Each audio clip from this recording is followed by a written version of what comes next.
Hi, my name is Brenda from Ghana, West Africa, and I am an award-winning producer-director. This journey started over 10 years ago, and I started off straight from being a producer-director, and it has been an amazing journey so far. Being a producer-director has opened up so many opportunities to me, including being a regular contributor to BBC Africa programming content. So I speak on issues relating to finance, economy, entrepreneurship, and mentorship. And it has opened me up, it has given me a new perspective to programming in general. Another opportunity that being a producer has brought is the fact that it has given me a chance to work on some good international productions. Somewhere last year, L'Oreal Foundation, they are into funding women in science and women who are doing research studies in science, particularly to developing countries. And my company was contracted to do the production here in Ghana because some award winners whose stories needed to be told were here in Ghana. And to be able to achieve that excellently and make the clients excited was a very good plus for me. When I was about 15, I actually wanted to become the president of the World Bank. But how I knew that I was in the right place was shortly after I went into the science class. We had our first chemistry exam, and I made 100% on the chemistry test. And then from then, I have stayed with science up to this. So majority of the money that I received is going to go into research equipment and then research supplies.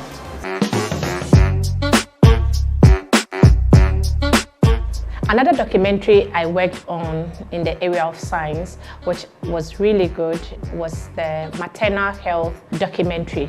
This documentary was situated in the northern part of Ghana.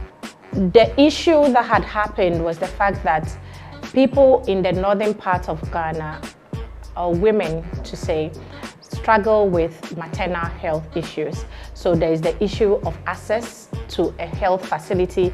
There's the issue of support systems from caregivers, from spouses, from family, to women who were about to deliver, women who were pregnant. And there was also the issue of access to a health facility in terms of a bed, there are places that they don't even have roads. So a woman is pregnant, she can't cross over when there is rainy season because maybe there's no bridge to cross the river. All of these were issues that we needed to capture, telling the story of these women, showing how basic a footbridge could solve problems or could actually save lives of both mother and child was a very, very touching story for me. In urban Ghana, 82% of women deliver in health facilities. This, however, is not the case in rural Ghana, as only 42% deliver in approved health facilities. When you look at the antenatal records throughout the country, midwives normally register a lot of pregnant women. But if it comes to delivery, compare those registrants to the number of deliveries, you realize that half of them deliver in the homes more than the hospitals.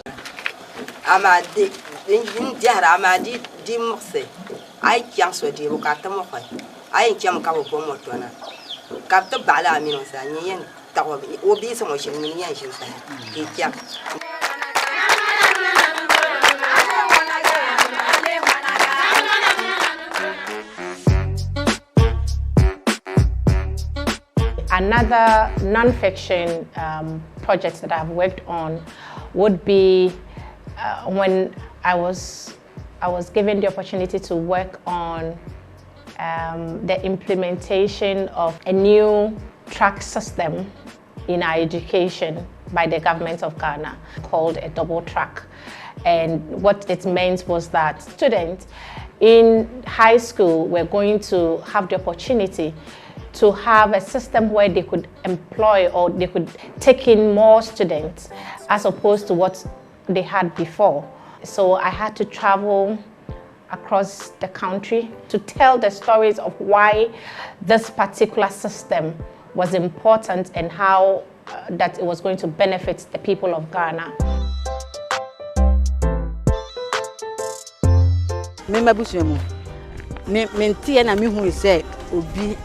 Achimota. I'm double tap on the balinti. Am I a teacher? If you have some banaso, I'm not be piated. I think it will help a lot of parents because first we used to pay school fees, which were very expensive.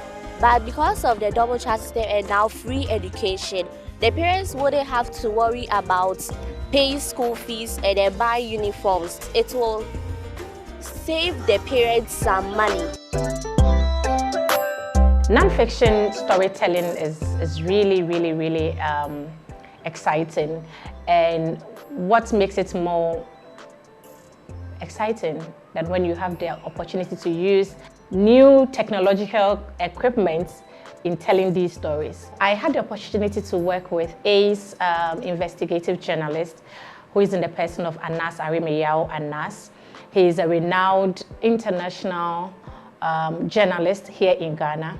He's done numerous undercover non-fiction projects, and I happened to work with him for a period of over 3 years where I was directing the content that they gathered for TV. And the fact that we were using hidden cameras, you know, these were new to the storytelling here in a developing country such as Ghana, and the fact that I had the opportunity to work with someone who was already known in the industry, it opened me up to more opportunities.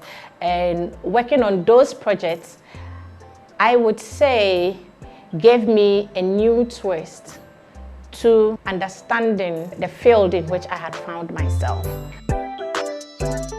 Another human interest story that I worked on, which sparked a lot of emotions in me, was the head porter story.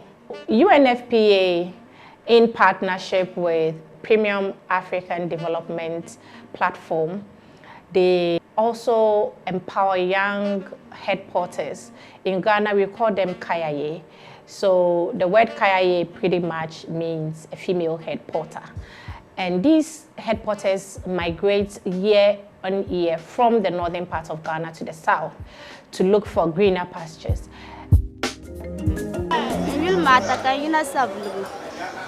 So sashen ranya 13 years, kamba kamzang matutu. So nukul do ma yinga. Yilma biagu ma rabu jetma. Kan kana kumasi. Kami nkana kumasi, mina kana ma kakaya ma konko jibzu kan dikana.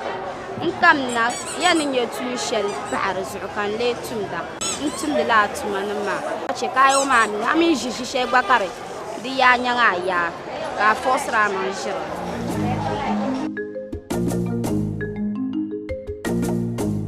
They do not know the hardships that await them here in the south.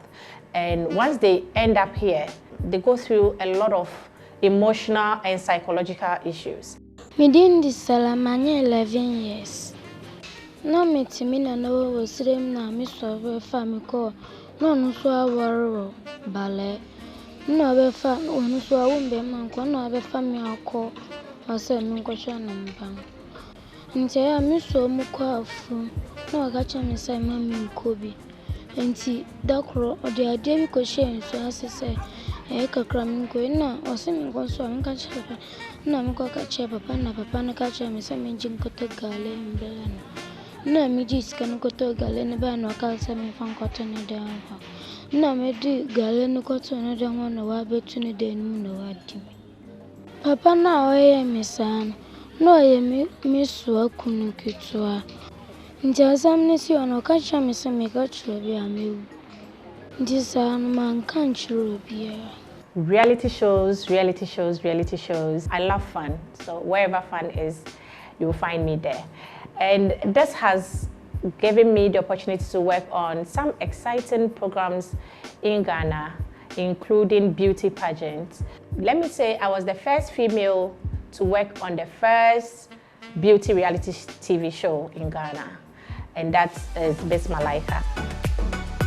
In over a decade, this pageant has given out 16 brand new cars, paid out over 100,000 Ghana cedis in cash, awarded scholarships, created ambassadors, and toured exotic local and international destinations including Dubai, South Africa, Namibia, Egypt, and more. Another reality show that I had the opportunity to work on is a dance reality show for plus-size women. And the whole idea was to be able to use the dancing as a means to help these women lose weight, change their diet, become more confident in themselves, be proud of who they are, and still work towards having a healthy lifestyle.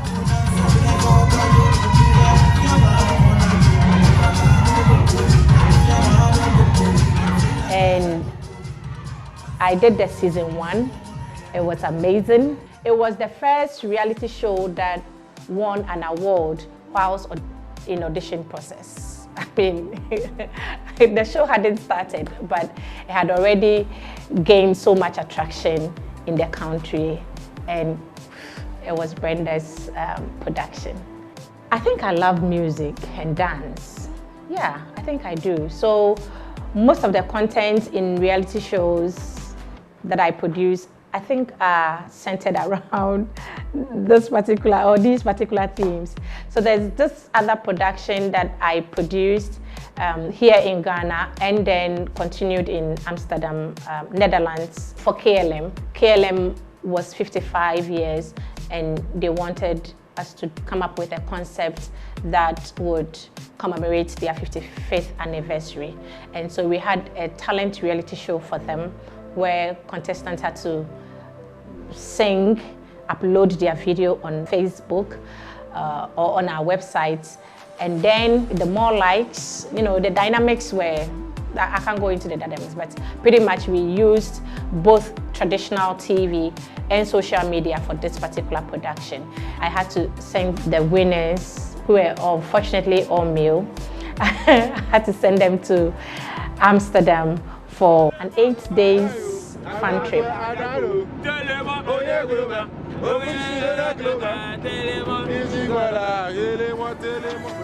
I think I have been lucky in my field, though very male-skewed, male-dominated. I seem to have a good edge all the time in being the first female to do something the first time, you know. And so I want to talk about the biggest music awards show here in Ghana, which is the Ghana Music Awards. Now it's a whole festival. So I was the first female producer, director to work on that particular project. And let me see the woman that is with. I put a couple $1,000 on your wrist, right? I want they can't touch you. Say, I never see this kind, babe. When it is some kind thing, make you feel some kind way. It has been very, very challenging, but nevertheless, I love every bit of production. I love what I do. I love my job. I will not trade it for anything. And so each time I do it, I think by the grace of God, I do it with so much simplicity and so much ease that if you are not careful, you might think it's quite very easy to do until you are probably asked to wear the shoes. And then you know that it takes guts to be there.